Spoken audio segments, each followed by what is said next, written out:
Hi everybody, it's Alisamurray here in the Sweet Life Kitchen, and today I'm going to show you how to make your very own homemade, very cool, very delicious, where your children will eat it, vegetable chips. I've got beets with garlic and ginger and sugar, and I've got kale with garlic and onion.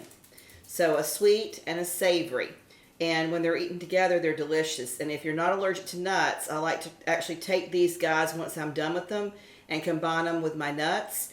And they're a wonderful kind of a sort of semi-trail mix. Sunflower seeds are also, and pepitas are also delicious with these. And make sure you put them in an airtight seal, which we'll talk about in a minute when I get done.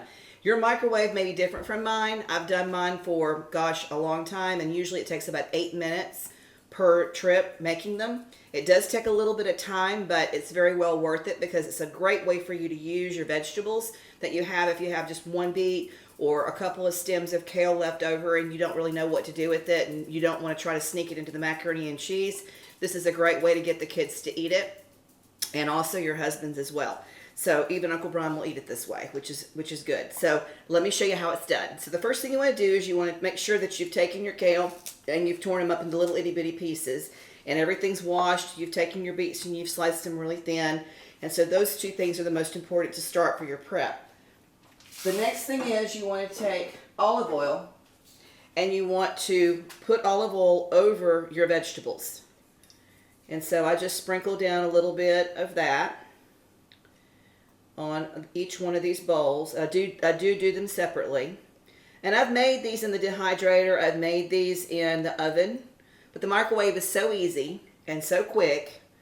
And if you're just putting together like a little snack, maybe for after school, or if you're going to go to the park or the zoo and you just want to have like just something extra healthy that's different, that's not just your regular chips or whatever you normally would be packing, pretzels and cheese, it's a really great way to do that with your vegetables. So you're going to take your beets with the olive oil sprinkled over it and put over it your sugar, your ginger, and a little bit of garlic powder. And I'd say if you want to talk about measurements, and I will try to put some in the area below, about a tablespoon of each is probably what I did here. I like to eyeball it because that's how my grandmother taught me to do things. So for some people that's a little nerve-wracking.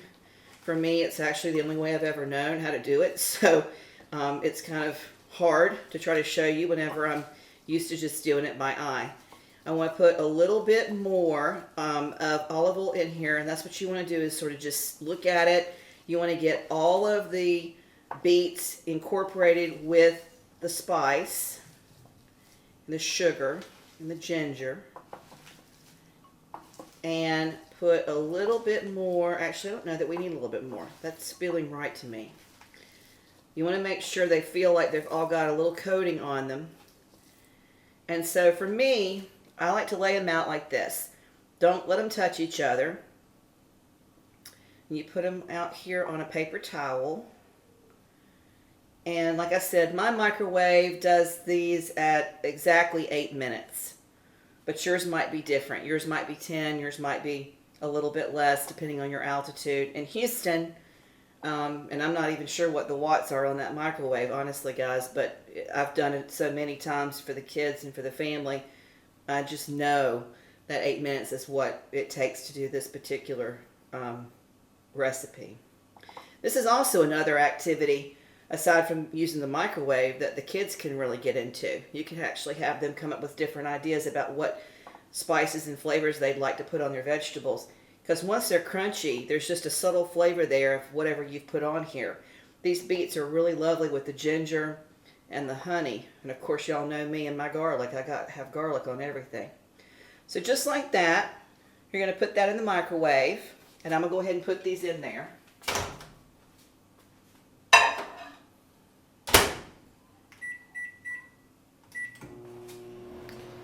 And while those are working on in the microwave, I'm going to go ahead and do the kale. Now the kale has the onion powder and the garlic. And the same thing, you want to incorporate in to each leaf a little bit of the oil. And you know, sometimes we try to use utensils and stuff, but I honestly don't think there's a better way than just using your hands on this. You got to feel it. It's like when I'm making bread, I have to use my hands. So no big deal with that. But you can tell when everything feels like it's coated, and you can feel a little bit of that spice on each leaf, and they're really good and coated there. So what you want to do here is the same exact thing that you did with the beets. You're just going to lay them out. Don't let them touch. And it will take several trips to the microwave when you're making these in batches like this. So you've got to spend a little bit of time doing it. But once it's done, you put them in a Tupperware container and seal it up airtight, and they should be fine for about a week. Again, over here, like with most of the stuff that I make, nothing ever lasts a week. I mean, we barely get the refrigerator pickles in the refrigerator, and it's supposed to be good for up to 2 months, and my youngins will be in there just nibbling on it, sticking it on all kinds of stuff, on their sandwiches and whatnots. And when I go to think I've got a little bit of extra for a marinade for a pork tenderloin or something, I go and open up the refrigerator, and lo and behold, that's already been eaten up. It's time to go to the garden and get everything together and make it all over again. So that's just the way it goes. But you know, I don't have any complaints about that really, because getting your family to eat vegetables and fresh vegetables from the garden is sometimes a difficult task. But I'll tell you one thing, these children do love these vegetables like this. They're tasty, and they're crunchy, and they're good for you, and they're better than buying something from the store because there's no preservatives in it. You know what you've put in there.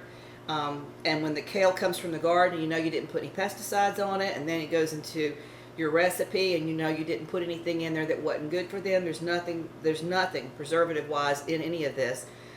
So it's really, really healthy. It's a healthy way to eat and a healthy way to snack. So I'm going to wait for these microwave beets to come out. I'm going to stick these kale ones in the microwave, and when they get done, I'll show you how it looks. I'll see you in a few minutes. Okay guys, so everything's out of the microwave, and everything's crunchy and crispy, and here's what it looks like. Isn't it beautiful? Even your children will love having their vegetables with these chips. Don't forget that if you want to add some extra spice to it, you can actually add that later, or you can put in pepitas or sunflowers and make it even more crunchy. But be sure that you put it in a Ziploc container. It'll last for about a week. You don't want there to be any air in there, because if there is, then it'll lose all of its crunch. And no child's going to eat a soggy chip, I promise you. Not even your Auntie A. Listen, if you've gotten any value from this video, please do me a favor and like and share, and let somebody else know about this wonderful healthy snack. If you have any other ideas about different spices we can use with our vegetables, put that in the comments below. I'll see you next time. Living your sweet life in the Sweet Life Kitchen. It's Alisa Murray.